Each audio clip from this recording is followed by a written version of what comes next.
There is a man in an ice cave at the edge of the world. He has been there long enough that the frost on the cave walls has begun to grow in patterns that follow the rhythm of his reading. He paces 8 steps from the door of the cave to the strange Dwemer cube he has been studying for most of his life, and then back again. He has not eaten in longer than he can remember. He has not slept in years. The candle on the table is the same candle from yesterday, and from the year before that, and from a year before he stopped counting. In the corner of the cave, where the candlelight does not quite reach, something is listening to him. He calls it his friend. Take a slow breath. There is no hurry tonight. We have the whole night to spend in places like this, places where the air is cold and the candles are low, and someone has been reading by themselves for a very long time, without realizing that the silence in the room is not anymore the silence of being alone. There is a moment in this story where everything you think you understand about the demon of knowledge will turn quietly inside out. When it arrives, you will know. Settle in. His name is Septimus Signus, and once, a long time ago, he was the most respected scholar of his generation. He was a member of the College of Winterhold. He wrote a book called Ruminations on the Elder Scrolls, a book so dense, so layered, so full of metaphors that fold inside metaphors, that the librarians who shelved it complained the words seemed to rearrange themselves between readings. He was brilliant. He was, by every measure his colleagues used, exactly the kind of mind a college dreams of producing. And then, one day, he opened an Elder Scroll and looked into it, and never quite came back. His old friends at the college, like Urag Groshub, say only that he had become difficult to follow in conversation, and that they had stopped trying. He left the college. He wandered north, into the snow, and in the ice fields north of Winterhold, on a small, cold island in the Sea of Ghosts, he found a cave. And in the cave, he found a cube. The cube is enormous. It is taller than a man. It is locked in a way that nothing else in the world is locked, with a mechanism that requires not a key, but a kind of recorded thought, etched into a Dwemer lexicon. Septimus believes, has believed for years now, that what is inside the cube is the heart of Lorcan, the essence of a god. Set down by the Dwemer in the moment before they vanished, and forgotten by everyone except him. He is wrong about every part of that. But he does not know he is wrong. And the voice in the corner of the cave, the voice that has been with him for so long he can no longer remember the silence before it arrived, that voice has never told him. You should hear how Septimus speaks now. Dig, Dwemer, in the beyond. He says to no one. The ice entombs the heart. Sentences fall out of him with the rhythm of poetry, but the meaning of fog. The bones of his erudition are still there. The flesh has been slowly reading itself away.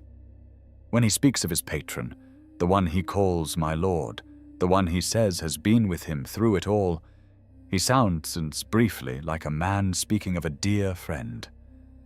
The Daedric Prince of the Unknown, he calls him. The one who first told Septimus what was inside the cube, and then asked in return only small things. Murders, some dissent, a plague or two. Septimus describes this with the calm of a man explaining a reasonable trade, and the voice in the corner is listening, pleased, in the way a gardener is pleased with a vine that has grown exactly where it was trained to grow. The voice is not his friend. There is something I want you to hold on to. Near the close of this story, Septimus, who has been wrong about everything for years, gets one thing right. What he gets right is so small that the demon of knowledge will not even bother to notice it. When we get there, you will recognize it. For now, keep him in your mind. The candle low, the cube unopened, the voice in the corner waiting. He has been waiting too. He just does not know it yet. Imagine an ocean made of ink, not still, moving, the way oil moves in dark water, slow and viscous, with the suggestion of something turning beneath it. The sky above it is green, not the green of leaves, but the green of corroded metal and old glass, the kind of light that makes you forget what color anything was before you arrived. Rising out of this ocean, on every side, are towers. Stone towers, iron towers, bridges between them, archways and stairwells and crumbling cathedrals. And every flat surface, every shelf, every alcove is filled with books. The books have black covers. They have no titles. There are more of them than there are stars. This is Apocrypha. It is one of the planes of oblivion, one of the realms outside the world, ruled by a being who is not bound by mortal physics or mortal mercy. The plane belongs to the Daedric prince Hermaeus Mora, called by some the demon of knowledge, called by others the gardener of men, called by his own servants the one who knows. Every secret known to mortal or immortal resides somewhere in these stacks. There are books here that have not been written yet. There are books here that record events that did not happen, and may never happen, but might. The mortals who have managed to enter Apocrypha and return have described it the same way every time. They describe the silence. They describe how, if you stand still long enough, you can hear the books reading themselves. They describe how the bridges fold and unfold without warning, the way a thought folds in your head, and how if you are not paying attention, you will pass through a wall that turns out not to be a wall, and fall into the dark water, and be wrapped by something that has been waiting in it. But the thing they describe most often, the thing every account returns to, is the ghosts. There are people in the stacks who are not alive anymore. They drift between the shelves, lit faintly from inside, their hands still lifting books that are no longer there. They do not look at visitors. They do not respond when spoken to. They are described, in the journals of the few who came back, as forever searching for knowledge. They were mortals once. They came here, the way Septimus is being prepared to come here, looking for one specific thing. They never found it. Or worse, they found something close to it, something almost it, something that promised to be it on the next shelf, and the next, and the next. That is one kind of resident in Apocrypha. There is a sentence buried in one of the surviving accounts of this place, written by a scholar who hid in the stacks for what he believed was 3 years, that explains what these ghosts actually are. We will reach that sentence before the end. When we do, what you are picturing now will look different than it does at this moment. The image will not be wrong. It will just be more specific than you wanted it to be. For now, hold the picture as it is. The black ocean, the green sky, the endless stacks, the ghosts who never look up, and somewhere, in the heart of all of it, an eye that watches. He has more names than any other being in the recorded history of the world. The sailors in the southern seas know him as Hermaeus Mora, prince of hidden shoals and sudden squalls, the thing that pulls a ship under and never explains why. The Bosmer of the deep forests call him the Woodland Man, with an old cult dedicated to him called the Wooded Eye. To the priests of the Imperial College, he is the librarian of the universe, accumulating knowledge for the simple sake of having it.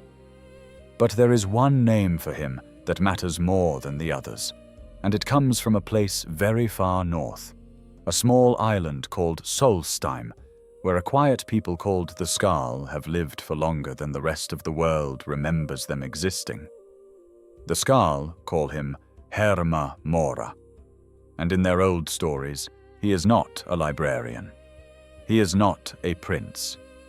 He is not even, exactly, a god. In the old stories of the Skaal, told around the fires in the long darkness of the northern winter, Hermaeus Mora is the thing that waits in the trees outside the village. He is the soft voice that calls children's names from just past the tree line, where the snow has not been packed down by feet, and where the path back to the warmth of the longhouse begins to disappear. He is the figure glimpsed at the edge of the forest who, when you look directly at him, is gone. He offers things. He offers knowledge. He offers answers to questions you did not realize you were asking until he asked them for you. And then he takes you with him into the trees. The Skaal have stories about Hermaeus Mora that go back further than the dragons. They have warnings about him that have been passed from shaman to shaman without being written down, because writing them down would be its own way of giving them to him. Most of the great Atmaran myths, the songs of Ysgramor, the long memory of the people who crossed the cold sea, are, at their root, stories about how someone clever escaped the wiles of old Hermaeus Mora. He has been there longer than the kingdoms of the world, before the priests of the dragon cult, before the city of Sarthal, before the first people stepped onto the snow of Solstheim, and the first shaman looked into the smoke of the first fire and felt, faintly, very faintly, something looking back. The Skaal will tell you, if you ask them, that he has always been their enemy, that every generation he has come back, in some new form, asking for a thing they have, and asking patiently, and never quite leaving. He has been patient for longer than your ancestors had a written language. That is the kind of thing that has been speaking to Septimus. The first one we have a name for is Miraak. He was a dragon priest in the age when dragons ruled the world and were worshipped as gods. Miraak was at the top of that priesthood. He ruled the island of Solstheim from a temple that bore his name. Beneath the masks of his order, only his face. Above the priests of his order, only the dragons themselves. And Miraak, who had been raised to serve dragons, had a secret that none of them knew about. He was Dragonborn. He was, in fact, the first of them. The very first. Born with the soul of a dragon, capable of absorbing the souls of dragons. Capable, though no one yet understood this, of swallowing his own master's whole. The term Dragonborn would not even be used for centuries. The first one recorded in history would be Saint Alessia, much later, who threw down the Aelids. But before her, on the cold coast of Solstheim, there was Miraak. This is when the voice came to him. It came the way it always comes, with an offer. There was knowledge he was not being shown. The dragons were keeping something from him. There was a way to break the masters who had broken everyone before him. A single shout, 3 words of power that could bend a dragon's will to your own. Bend will, the shout was called. The dragons had it. They would never teach it to a priest. The voice would teach him. We do not know what Miraak traded. We know only that the trade was made, and that one day the priest who had served the dragons of Solstheim turned his face from them and raised his voice, and a dragon obeyed him. Then another, and Miraak began to do what no dragon priest had ever done. He began to absorb the souls of his own masters. The retaliation was immediate. The dragons came for his temple in fury and burned it to the bones. Miraak fought and shouted down dragons in the air, and made some of them his own. But he was not strong enough, alone, to break a system that had ruled the world for 10,000 years. And in the end, when his temple lay in ruin around him, another dragon priest, a man named Vahlok, came up the long road to finish him. Vahlok's blade was already in motion when the voice intervened. Miraak felt the air around him fold like wet paper. And then, instead of dying, Miraak was somewhere else. Somewhere with a green sky and a black ocean, and shelves stretching away into a distance that did not feel like distance. The voice which had been with him for years was no longer in a corner. It was everywhere. What everyone got wrong about Miraak, the rebel, the traitor, the would-be tyrant, is that the moment he raised his hand against the dragons, he was already serving Mora completely. The rebellion was never the betrayal. The rebellion was the loyalty. The dragons had been Mora's competition for the soul of a dragonborn. The rebellion was how Mora won. And then, when the rebellion had served its purpose, Mora rescued his investment. For the next 4,000 years, Miraak would be in the library. He would not leave. He could not leave. He did not know, at first, that he could not leave. Time in Apocrypha does not move the way time moves at home. This is one of the first things Miraak learned. He had been a priest, a man, a body that ate and slept and aged. In the library, he was something else. He did not eat. He did not sleep. He did not age in any direction his body could account for. He read. He was given things to read and shown things he had not asked to see. The voice, which had been so kind in the corner of his ruined temple, was now the voice of every wall and every floor and every shadow on the green-lit horizon. It spoke to him in his own breathing. In the early years, Miraak believed he was being honored. He had been saved and rewarded. The most powerful priest of Solstheim, the first of all Dragonborn, given the run of a place where every secret that had ever been hidden could be found. The voice praised him often. It gave him back the mask he had worn in his temple, but altered, small tentacle-shaped motifs added around the eyes, so that the mask he had earned in service to the dragons now bore his new master's mark. The voice gave him a sword called the First Blade, primal green, shot through with watcher tentacles. He learned new shouts. He swallowed new dragons.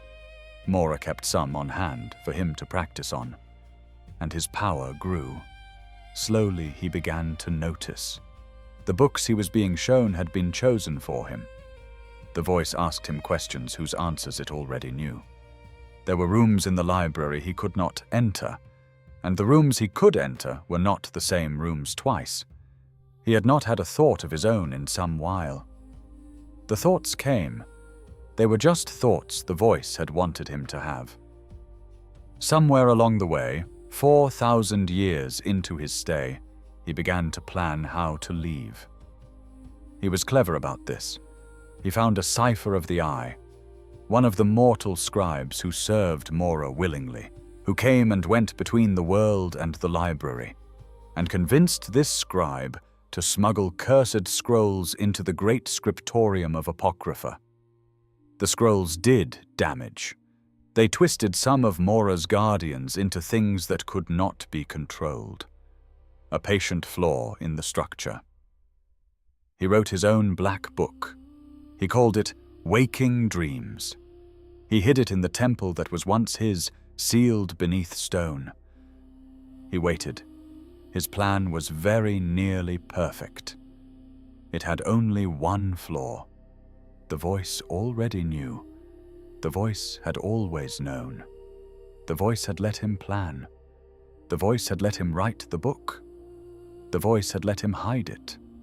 The voice was, in fact, watching the entire plan with quiet, attentive interest, the way a librarian watches a child who has just realized there are picture books on the lower shelves. Miraak's rebellion against the dragons had been Mora's plan. Miraak's rescue had been Mora's plan. Miraak's 4,000 years in the library had been Mora's plan.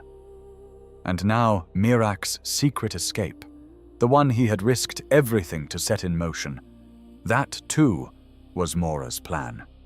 The cleverness of the demon of knowledge is not that he forces you. It is that he lets you walk yourself very carefully into exactly the room he has been waiting in. In the world above, 4,000 years after the fall of the temple, 2 cultists from a long-forgotten priesthood would walk up to a stranger on a road in Skyrim. They would ask if the stranger was the true Dragonborn or a false one. The stranger would draw a weapon and kill them. On their bodies, the stranger would find a letter. The letter would say a name they had never heard. By a series of perfectly arranged accidents, the stranger would walk into the trap Miraak had spent 4,000 years setting. The trap Mora had spent 4,000 years letting him set. Mora had a new candidate. Mora had always been going to have a new candidate. The kindest man in this entire story has no power. His name is Storn Cragstrider, and he is the shaman of the Skaal village on Solstheim. He is old. His back has begun to bend. His daughter, Freya, takes care of him without being asked, and he takes care of his village in the same way, without ceremony, without complaint, with the quiet attentiveness of someone who has loved a place his entire life. The Skaal are not a numerous people. They live on a hard island, in a hard climate, and they have, for as long as they can remember, kept a particular kind of relationship with the land. They worship a being they call the All-Maker. They listen to the wind. They listen to the earth. The shaman is the one who carries the old knowledge. How to read the shape of the snow before a storm. How to tell which wolves to leave alone and which to fear. There is no power in this knowledge. It is the kind of knowledge that lets a small people survive in a place that would prefer they did not. It is also exactly the kind of knowledge that Hermaeus Mora has been trying to obtain from them for 10,000 years. Mora does not want the secrets of the Skaal because they are useful. Mora wants the secrets of the Skaal because the Skaal have refused to give them up. The secrets do not matter. The refusal matters. He hoards knowledge. The fact that there is a small people on a small island who have, for as long as he has been trying, kept something from him. That is the wound. He has tried to take it through dreams, through visiting strangers, through Miraak. Each attempt failed. The Skaal survived. And every century or two, Mora looked north toward Solstheim and felt the small, persistent absence of the one thing he could not have. And now, at last, he has a way to get it. The new candidate, the last Dragonborn, needs Miraak's own shout in order to defeat him. Bend will. The Dragonborn has learned the first 2 words. The third, Mora says, will be given. But the price of the third word, after 4,000 years of careful work, is the secrets of the Skaal. Storn is told this. Storn understands what is being asked. He is the shaman. The secrets are kept inside him. To give them up is to give them up at the moment they leave him. He cannot write them down. He cannot whisper them to a passing messenger. The demon of knowledge does not accept transcribed gifts. The demon of knowledge feeds at the source. His daughter, Freya, begs him not to do it. She tells him the book is wrong. She tells him everything he has ever taught her about who they are stands against this. She is right, and he knows she is right. He tells her there comes a time when everything must change. He tells her nothing that lives stays the same forever. He tells her this is the destiny the All-Maker has laid out. He says it so that she will be able to bear it. He does not say it because he believes it. She says, "I stand beside you, Father, as always." And then he opens the book. What happens next is brief and is not done with mercy. The tentacles come up out of the page. They take him by the head. One of them goes into his brain. And the demon of knowledge says, almost cheerfully, "At last the Skaal yield up their secrets to me." And he begins to drink. Storn tries to fight. With his dying breath, with the last thing in him that is not yet poured into the eye that has been hunting his people for 10,000 years, Storn tries to keep one piece back. He says, between gasps, "You liar, Gah, I won't, not for you." He fails. He falls. Freya is there. Freya has watched it. The villagers will gather later, saying goodbye in their separate ways. Wolf telling him to return to the Allmaker. The little girl Aeta begging the Allmaker to send him back. He will not be sent back. The thing that has been done to Storn cannot be undone. The Skaal kept their one small thing from the demon of knowledge for 10,000 years. They lost it in 5 seconds. They lost it because a kind old man chose to lose it in order to give a stranger the means to defeat a different stranger. Freya will tell the last Dragonborn, "After go, my father sacrificed himself so that you could destroy Miraak." Do not fail. She will say this without crying. She will save the crying for after.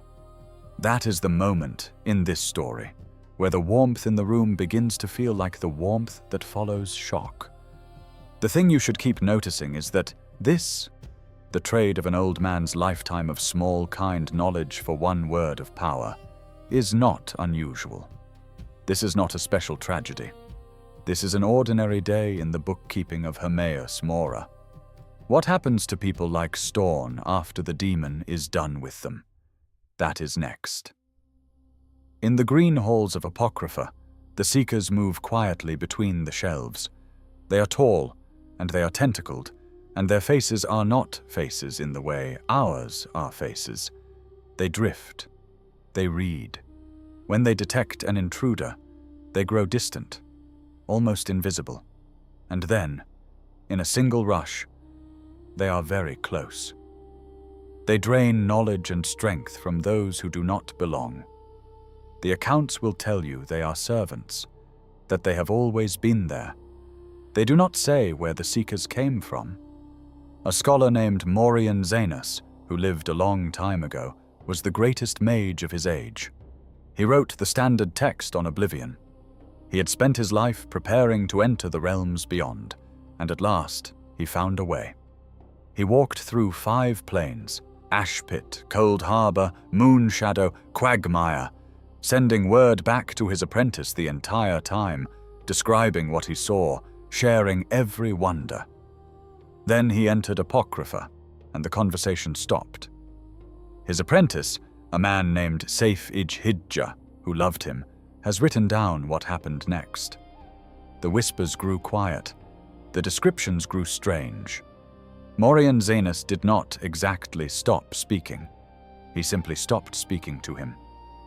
Hijja called for him, begged him to answer, tried even to use conjuration to summon his master back, the way one summons a Daedra. Morian refused to come. The whispers came once a year, then once every 5 years. Then the last whisper Hijja ever received, the whisper had no language anymore. It was sound, just sound. A man who had once been the greatest mage of his age, sending out a final word that was not in any tongue. Hijja wrote, with the kindness that comes from love. Perhaps he is still in Apocrypha, lost but happy, in a trap he refuses to escape. That was generations ago. Morian Zanus is still there, and he is not alone.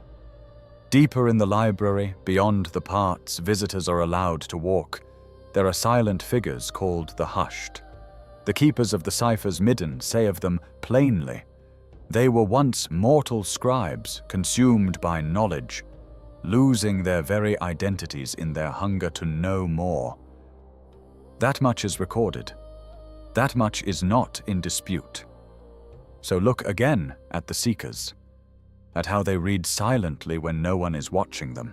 Look at the Lurkers, whose skin is harvested from living bodies and kept in a state of quasi-life by alchemical preservation, because no one is sure if the lurker is willing or unwilling, and the answer is no longer exactly available. Look at the ghosts described in the accounts, the ones drifting between shelves, forever searching for knowledge. What the world above does not say outright, but what every surviving account points toward, is that the things tending Apocrypha are not separate creatures. They are the hushed at later stages. The ghosts after the ghosts have stopped being ghosts. They are mortals who entered the library and never left, who read and read and read, until the reading was the only thing of them remaining. Every guardian of Mora's secrets is a person who once held a candle in a cold room and asked one question too many. Let it sit. Now look back. Septimus, in his ice cave, is not unusual. He is on a schedule, an early stage. Body still alive, mouth still mostly making words, but the structure of his sentences has begun to come apart, and the voice in the corner has stopped having to coax him. If you saw Septimus in 50 years, the body would be gone, and a new shape would be in the cave, drifting between books that had not been there before. Storn was a later stage. He gave up his secrets at the moment they left him. The body got to be buried. The thing inside it got to be filed. Miraak's stage is the one where the trap closes. Miraak spent 4,000 years fighting to leave, and the entire fight was the demon of knowledge gently shaping him into a more interesting collectible. When at last the last Dragonborn arrives at the summit of Apocrypha, riding a dragon, Miraak himself bound to his voice, Miraak looks at the new arrival and says, with the tired clarity of a man who has finally understood what has been happening to him, no doubt just as Hermaeus Mora intended. He is a fickle master. He fights anyway. He has nothing else to do. He nearly wins. And then, when he is close enough to defeat that his use is over, the floor of the arena ripples, and a single tentacle rises out of it and goes through his chest. The demon of knowledge speaks, almost fondly, telling him his death is insignificant, that a new Dragonborn has been found. Miraak's last words are a curse. He turns to the new arrival and wishes upon them the same fate he is currently suffering. May he be rewarded for his service as I am. And then he is bones. The library gets a new project. The shelves get a new book. There is a name for what he is doing that none of his servants have ever been told, because being told would change the behavior the cultivation requires. Look back at the way I introduced him. The demon of knowledge, the lord of secrets, the master of the tides of fate, the gardener of men. That was always the truest of his names. He is not collecting wisdom. He is growing. Scholars, in the careful, patient way one grows a vine, letting them reach for the trellis he has already chosen, watering them with attention, allowing the small failures, allowing the small triumphs, allowing the 4,000 years of struggle that produces a really beautiful specimen at the end. He is the gardener, and we are the garden. What he eats is not us. What he eats is what we know. And what we are, when we have shown him everything, is not anything we would want our daughter to find on the floor of a longhouse in the snow. There are quieter horrors than the ones we have already named, hidden in the corners of his realm. They are worth seeing once before we go back to the cave. The library has corners, long halls lined with urns in places that visitors are told not to walk. The urns, according to the one mortal who looked closely and lived to write about it, each contain a living concept organ excised from corpus. Specific organs, from specific people, kept in a noisome alchemical fluid that holds them in a state of attention. Some of them, the writer noted, can still hear when spoken to, and a few try to speak back. There is a story, written in a margin somewhere, about a worshipper who asked Hermaeus Mora for ears that could listen to dreams. The boon was granted. The worshipper at first was delighted. He could hear what people thought when they slept, the small, private things people carried into the dark with them. He had what he had asked for. Then the dreams began to bleed into the day. Then the dreams played whether or not anyone in the building was sleeping. Then he was no longer able to tell when he himself was awake. He left his home one afternoon, walking with the careful steps of a man trying not to wake something, and disappeared into the forest. These are not, by any way the world calls things, evil. The demon of knowledge does not punish. He grants. He gives exactly what is asked for. The horror is not in the granting. The horror is in the small, accurate way the granting is shaped. The way every gift is precisely the gift. And the way every gift also, somehow in the same motion, makes you smaller, makes you more porous, makes you a slightly easier garden to tend. He has all the time in the world. He has, in fact, the world's spare time as well. He keeps a copy of every minute that has passed and every minute that has not yet happened. Somewhere in his library, right now, there is a black book with no title that contains what you will think about tomorrow morning when you wake up. He does not need that book. He just keeps it. Now we go back to the cave. Colder than when we left it. Septimus has, in your absence, opened the cube. He has used the lexicon. He has used the substitute Dwemer blood, gathered from the elves of the world, mixed in a careful proportion he was very proud of. And the cube has come unsealed at last, after a lifetime of trying. There is no heart of Lorcan inside.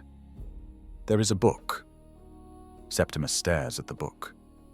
For the first time in a long, long time, his face does the thing a face does when the world has been wrong about something.